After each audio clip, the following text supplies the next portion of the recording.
Now it's time to apply some of those basic Mendelian principles to human genetics. In this figure from the text, we've got some sort of obvious, well-known dominant and recessive traits in humans. The presence of freckles, the presence of a widow's peak, and a free earlobe. These three things are dominant versions of a trait.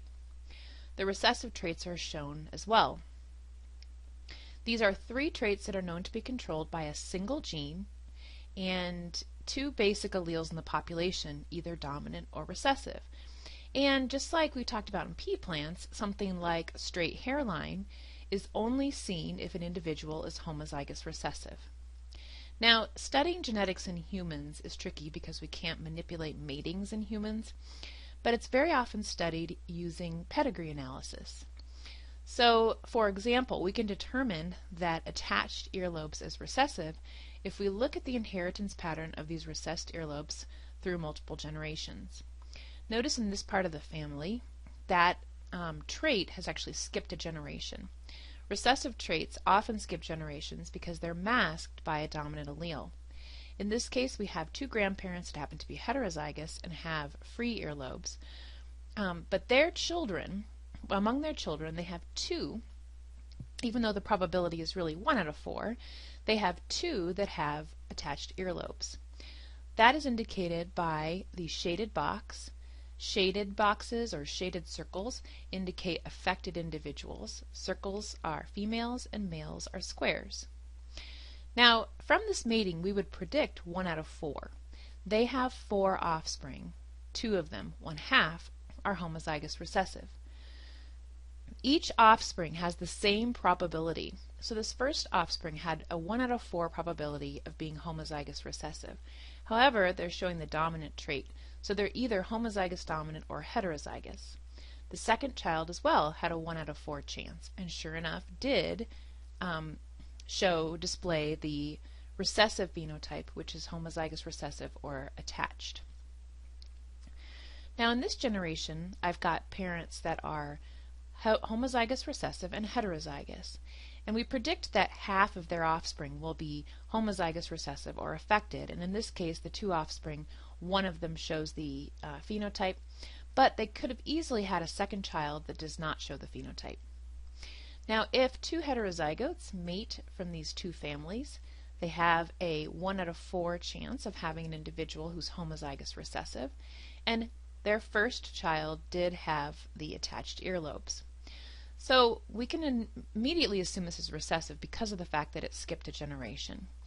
Also, it should be less prevalent in a generation, although in this case it's about half and half as far as the phenotype of attached versus free. But the skipping of the trait and reappearing in another generation indicates that attached earlobes is recessive. Now, there are plenty of traits in humans that we don't think about as whether or not they're dominant or recessive. This is some disorders. This is a table of some disorders in humans. Autosomal, meaning they're not found on sex chromosomes. And those that are recessive are listed, and those that are dominant are listed. Albinism is a lack of pigment in the skin, hair, and eyes.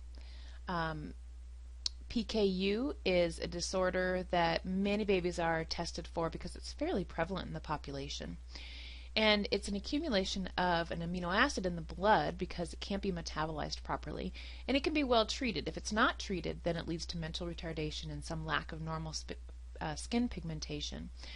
But it can easily be treated, and so it's tested right away when a child is born. There are some other disorders, but what I want you to notice is that they're recessive. And that means that you have to be homozygous for a particular allele in order for the trait to show up. Now, dominant disorders like dwarfism, Alzheimer's, Huntington's disease, and high cholesterol, these are shown phenotypically if an individual has just one dominant allele. High cholesterol actually is a little bit different.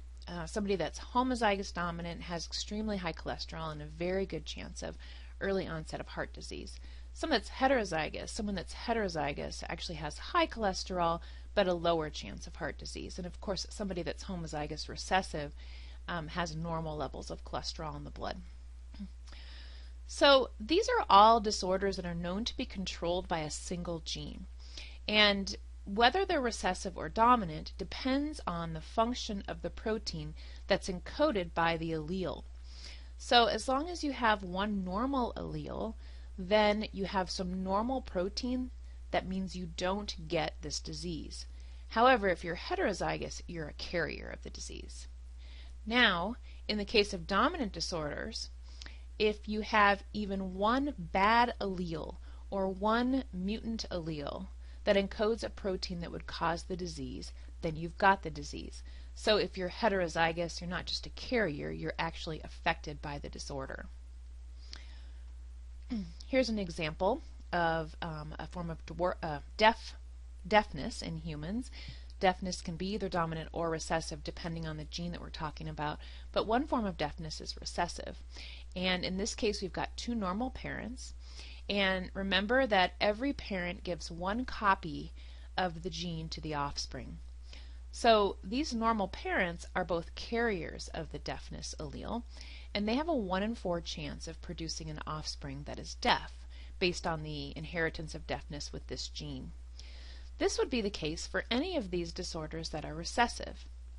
If two parents are carrying the recessive allele for cystic fibrosis, there's a 1 in 4 chance that they'll have a child with cystic fibrosis. However, if any parent is carrying the disorder here, or is showing the disorder, they're either homozygous or heterozygous, and they will most likely pass on the disorder to at least half of their offspring. I have a couple of questions here. I want you to push pause on your video and answer these two questions based on what you know about the inheritance of a trait based on a single gene. 2 alleles in the population, 1 dominant and 1 recessive.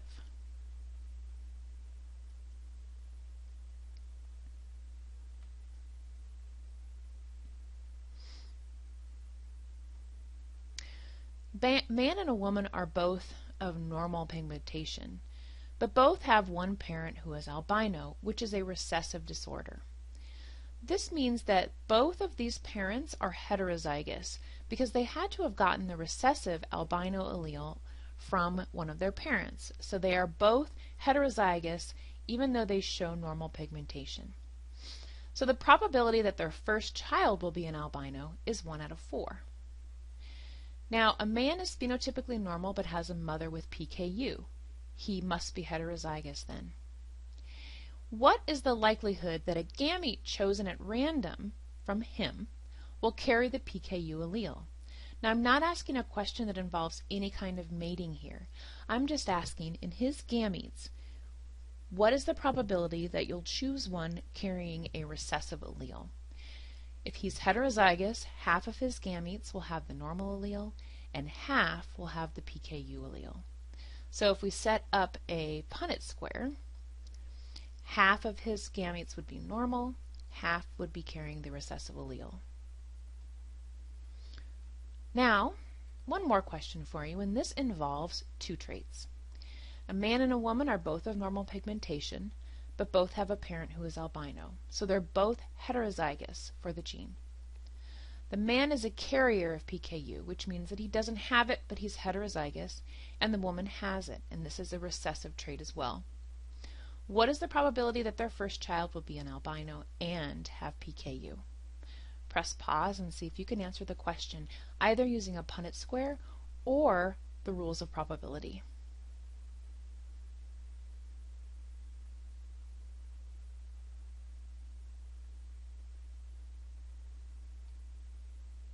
The answer is 1 out of 8. Here is the mating, and if we use the rules of probability, I predict that 1 out of 4 will be albino. If I do a little Punnett square involving just big A little a mated with big A little a, 1 out of 4 are homozygous recessive. Now I've also asked about PKU, the probability that a child will be an albino and PKU. The probability of PKU is 1/2 because the mating involves a heterozygote with one that is homozygous recessive. 1/4 times 1/2 is 1/8. Now you could have used a Punnett square, where you set up the male gametes on one side and the female gametes maybe across the top. And in that case, you would have seen that 2 out of 16, or 1 out of 8, are homozygous recessive for both traits. Now what we need to do is talk about some exceptions or extensions to what we know based on Mendel's basic properties of inheritance.